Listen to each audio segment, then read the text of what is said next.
തിരുവനന്തപുരം ധനുവച്ചപുരത്ത് ദളിത് യുവാവിന് നേരെ പോലീസുകാരന്റെ ക്രൂരമർദ്ദനം. ഫുട്ബോൾ കളി കഴിഞ്ഞ് മടങ്ങവെയുണ്ടായ നിസ്സാര തർക്കത്തിന്റെ പേരിൽ രാത്രിയിൽ വീട്ടിൽ നിന്നും വിളിച്ചിറക്കിയാണ് യുവാവിനെ ആക്രമിച്ചത്. മാരായമുട്ടം സ്റ്റേഷനിലെ ASI ലാലുവാണ് ആക്രമണത്തിന് പിന്നിൽ. ഗുരുതരമായി പരിക്കേറ്റ യുവാവ് ചികിത്സയിലാണ്.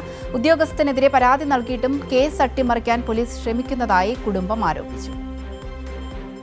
കഴിഞ്ഞ ജൂലൈ 26 രാത്രിയാണ് ധനുവച്ചപുരം സ്വദേശിയായ ആൾഡറിന് നേരെ ആക്രമണം ഉണ്ടാകുന്നത്. ഫുട്ബോൾ കളി കഴിഞ്ഞ് സുഹൃത്തുക്കളോടൊപ്പം കടയിൽ നിന്ന് വെള്ളം കുടിക്കുമ്പോൾ ASI ലാലു ഇവരുമായി തർക്കത്തിലേർപ്പെടുകയും വെല്ലുവിളിക്കുകയും ചെയ്തിരുന്നു. ഇതിന് പിന്നാലെയാണ് രാത്രിയിൽ ക്രൂരമായ ആക്രമണം നടന്നത്. മറ്റൊരാളുടെ ഫോൺ നമ്പർ വാങ്ങാനെന്ന വ്യാജേനെ ബന്ധുവിനെ ഉപയോഗിച്ച് ആൾഡറിനെ വീട്ടിൽ നിന്നും വിളിച്ചിറക്കുകയായിരുന്നു. തുടർന്ന് ഇരുളിൽ വാളുമായി ഒളിച്ചു നിന്ന ASI ലാലു ആൾഡറിനെ അടിവയറ്റിൽ ചവിട്ടി വീഴ്ത്തി.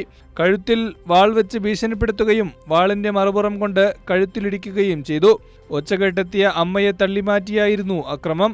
അമ്മയുടെ ഇടപെടൽ കൊണ്ട് മാത്രമാണ് യുവാവിന് വീടിനുള്ളിലാക്കി കതകടച്ച് രക്ഷിക്കാനായത്. കഠിനമായ വേദനയും മൂത്രതടസ്സവും അനുഭവപ്പെട്ട ആൾഡറിനെ നെയ്യാറ്റിൻകര താലൂക്ക് ആശുപത്രിയിലും തുടർന്ന് വിദഗ്ധ ചികിത്സയ്ക്കായി തിരുവനന്തപുരം മെഡിക്കൽ കോളേജിലും പ്രവേശിപ്പിച്ചു. നിലവിൽ സ്വകാര്യ ആശുപത്രിയിൽ ചികിത്സയിലുള്ള ആൾഡറിന് ആന്തരികാവയവങ്ങൾക്ക് ക്ഷതമേറ്റതിനെ തുടർന്ന് ബെൽറ്റ് ധരിച്ചിരിക്കുകയാണ്. പരാതിയുമായി മുന്നോട്ടു പോയാൽ വീട്ടിൽ കഞ്ചാവ് കൊണ്ടുവന്ന കള്ളക്കേസിൽ കുടുക്കുമെന്ന പോലീസുകാരൻ ഭീഷണിപ്പെടുത്തിയതായി കുടുംബം പറയുന്നു. സ്വന്തം വകുപ്പിലെ ഉദ്യോഗസ്ഥൻ പ്രതിയായതിനാൽ പോലീസ് കേസ് അട്ടിമറിക്കാൻ ശ്രമിക്കുകയാണെന്നും ഇരയായ കുടുംബം ആരോപിക്കുന്നു. കൈരളി ന്യൂസ്, തിരുവനന്തപുരം.